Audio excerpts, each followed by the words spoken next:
ずんだもんなのだ。今日はみんなにとっても面白い情報とニュースをお届けするのだ。今日ずんだもんが案内するのは風車の国オランダなのだ。実はみんながいつも食べてるオレンジ色の人参、あれって17世紀のオランダで王家を称えるために開発されたのが始まりっていう説があるのだ。それまでは紫色とか白色が普通だったらしいのだ。びっくりなのだ。そんなオランダのニュースを今日は全部で3つ紹介するのだ。中でも特に注目なのが3つ目のニュースなのだ。留学生が 5% 減、オランダ人学生の入学も低迷という記事なのだ。オランダの大学や専門学校で全体の学生数が減っているのだ。特に外国人留学生は3年連続で減少し、大学で 5%、専門学校で 8% も少なくなったのだ。オランダ人学生も大学で 3.5%、専門学校で 1.8% の減少なのだ。この減少は主に他のヨーロッパ諸国からの学生が減ったためなのだ。技術系の学科を選ぶ学生も 7.5% 減っているのだ。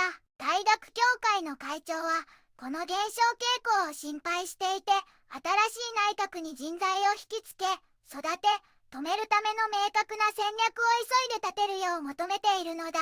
以前の政府は留学生を減らす政策を進めていて、教育大臣も英語のコースは例外にするべきだって発言しているのだ。でも、大学側は、留学生が減るとオランダ経済に長期的に48億ユーロもの損失が出る可能性があり、特にビジネスや金融分野が大きな打撃を受けるって警告しているのだ。この動画が面白かったら、高評価とチャンネル登録もよろしくなのだ。さあ、一緒にオランダの最新事情を見ていくのだ。皆さん、こんにちは。今日は風車とチューリップで有名な魅力たっぷりの国、オランダを紹介するのだ。ヨーロッパの北西部に位置し、北海に面しているのだ。運河が美しいアムステルダムが首都で、水の都としても有名だよね。かつては、海の覇者として世界中で活躍した歴史を持つ国なのだ。現在は立憲君主制で、自由と多様性を重んじる社会が特徴なのだ。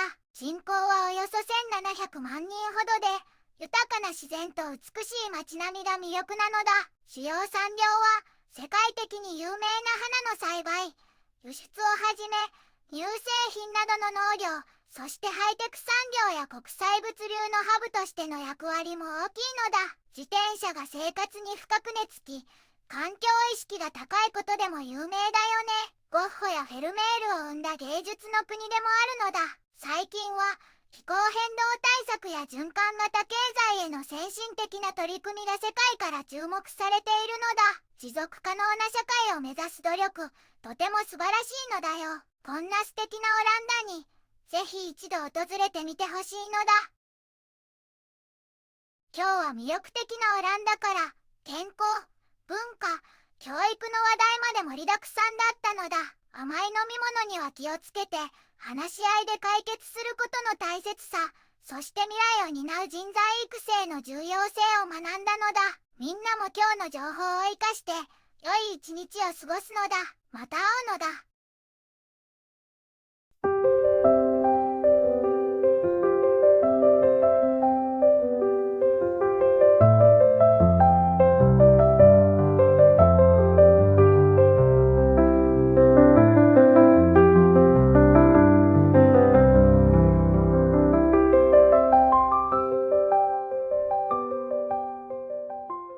こんにちはなのだ。この番組では世界のあまり知られていない国や地域からちょっと不思議でちょっと感動するニュースをお届けするのだ。日本ではあまり話題にならないけど、世界には僕たちが知らないままの出来事や優しさや驚きに満ちた物語がたくさんあるのだよ。テレビでもネットでもあまり見かけない。けれど本当はもっと伝えられるべき小さな世界の声。そんな声を僕と一緒に見つけに行くのだ。さあ、一緒に知られざる世界の旅を始めるのだ。